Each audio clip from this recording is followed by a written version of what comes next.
Hey, what's up, everybody? Welcome back to another Xenoblade Chronicles X reaction. It has been a while, and it's also been a while since Thracian last had a Xenoblade song requested in the executive queue. He requested this back at the end of April, so that shows you how long it takes me to get to some of these, but I am, of course, getting to it now. I enjoyed the last one. It brought me back to Hiroyuki Sawano, and I know this is another one of his tracks on this game, so I'm very much excited to revisit the world of Sawano's music. Every once in a while, it's just nice to go back, and his music was kind of the root of this channel, so it's always nice to hear. But without further ado, let's go. Ooh, okay.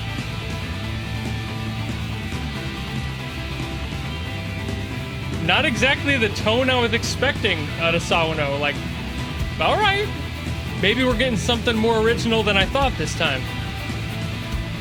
Still love his usual sound, but this has more of his spice on there.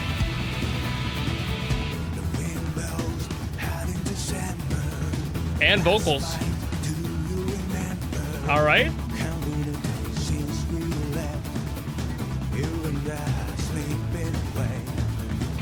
Getting a little more kill a kill with this one.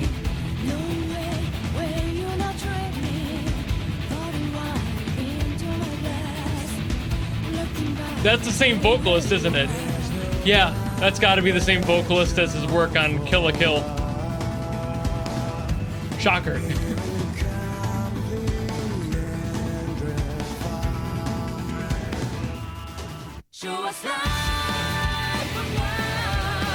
He loves working with this female vocalist. She is all over his work. I love her voice.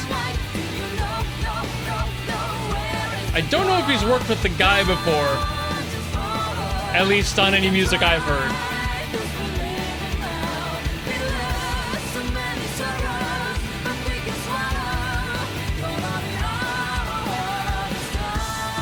I was gonna start comparing this one a little bit to how Kill la Kill sounded. So My Bloods Run Dry is an absolute bop.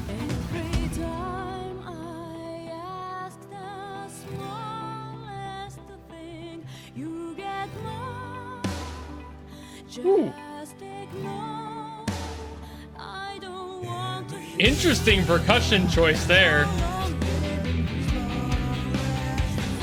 Very bold, throwing that into a slow part.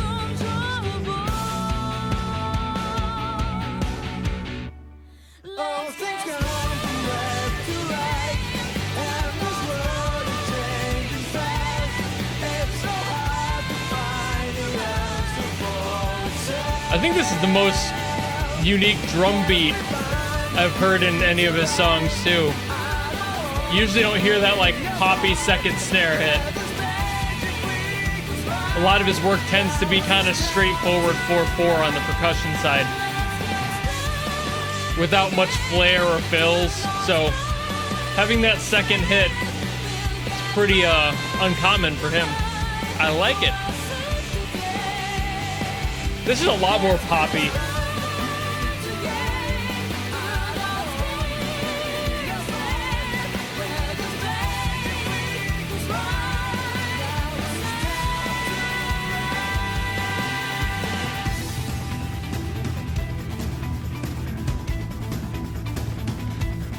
I was just laughing at the transition to that. Sawano and his like low percussion, like fill stuff. It's like, drummer, how long can you sit on the floor, Tom? I need you to do that eternally. So still definitely the Sawano I know and love. So like I was saying the whole way through, this song was definitely a little bit more poppy than I'm used to hearing from Sawano's work. I suppose that does make sense, writing in something that's a little more poppy for a game that has more of that adventurous spirit to it. It is a constant changing world. You have to make different sounds for different areas, and of course themes and stuff that can be iconic and very telltale for a specific location. And this feels very thematic, like it is a main theme in this song, whether it be a battle theme of some sort, like a credit song of some sort, something like that. Like this with lyrics, Sawano always decides to put in that extra spice, and it is like a big pivotal moment when Sawano adds lyrics to songs instead of just vocalizing or a straight instrumental. There's always a point to the lyrics. When he wants to have lyrics, he means you to hear them in the context. There's never a point where he's ever written a song with lyrics in it that it gets covered up too much by everything around it. It's always some sort of a pivotal moment. So this tracks very much for that sort of energy. I don't know if it was used for a credits thing or some sort of major fight, but it's kind of his signature when he has those songs. Like the moment that the chorus hits, the character is like fist to the sky, saying their piece, you know, trying to get a bunch of other people on board with their ideology, or it's in the middle of a battle and it's right when first contact hits with the villain, and then it just hits the chorus at the same time. Classic Sawano. And again, while I am familiar with that and plenty of his tropes, it's still so much fun to hear it. The way he writes is still so bright, uplifting, and just inventive in his own way. Much like many of the great composers of our time and times before, he's made a name for himself and has made a style approach that only he can really nail down. And you might have people who can try to emulate it, but will never be able to pull off exactly how his weird mind decides he wants to do music. But also, like many of his other songs, this song is definitely in like an E minor. He writes very heavily in that range. I'm not sure if that's because he just likes that key for whatever reason, if it's just comfortable for him, or he picks that specifically for the vocal songs because his vocalist of choice, that female singer especially, she's in everything.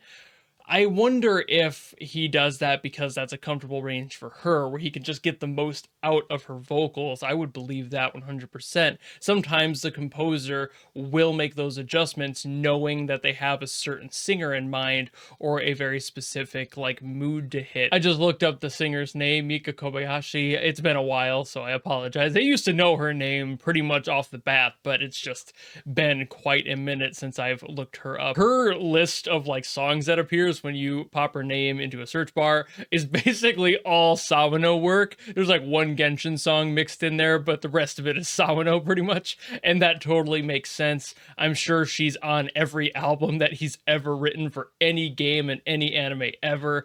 I don't know of any project I've ever seen that didn't include her voice somewhere in it. And I'm not entirely sure why, but I'm pretty sure that he just loves to use her voice. There's a lot of times where a composer will find a vocalist they really like and just use them constantly. And to an extent that kind of harkens back to the thing I mentioned about finding his own style. He kind of found that by utilizing Mika's voice. Like, that is such an iconic sound. Her voice is so iconic. You can just tell immediately that that's her, even if you don't know her name, if she's on the track at all. The second she starts to sing, you're like, is that the girl from X other thing? Of course it is, because he uses her for everything. So I'm pretty sure that she has become synonymous with his sound, and that in itself is really cool to think about, how somebody can utilize another talent from another person and make that a part of their overall sound and overall identity. But back on the song itself, I know I talked a little bit about that drum part and how it was kind of interesting that it had that doubling up on the snare, because I'm not sure I've ever heard that done by Sawano before, so that was kind of a different sound, which made it feel more poppy and felt more like a pop song, which was probably the point. The song definitely felt a little bit more poppy than even the other songs he's had with vocals in them.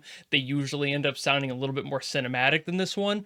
This just had that pop backbone. For whatever reason, it just nailed it. It might have been the male vocalist in there. I'm not sure who that was. I couldn't really find the name, but I'm sure it had a little bit to do with that. There was just something different. It wasn't just a Sawano track, you know, it wasn't just another Sawano track. This one had a definitive identity to it in a genre bend that I wasn't expecting personally, even though I've heard dozens of his songs at this point. So I feel like that's something worth mentioning, but I'll digress and end it there. Thank you all so very much for watching. Thank you, Thrasium, for throwing this into the queue. It's always nice to have a revisit to Sawano's work and hear what he's done in different parts of the world. I know mostly his work from anime, so hearing the gaming stuff definitely sends a different signal out to my brain and makes me overthink weird things, but that is kind of how you learn a little bit. But anyway, if you enjoyed this video and you want to see more, or you want to request your own, by all means drop it in the comments below and I will do my best to get to it.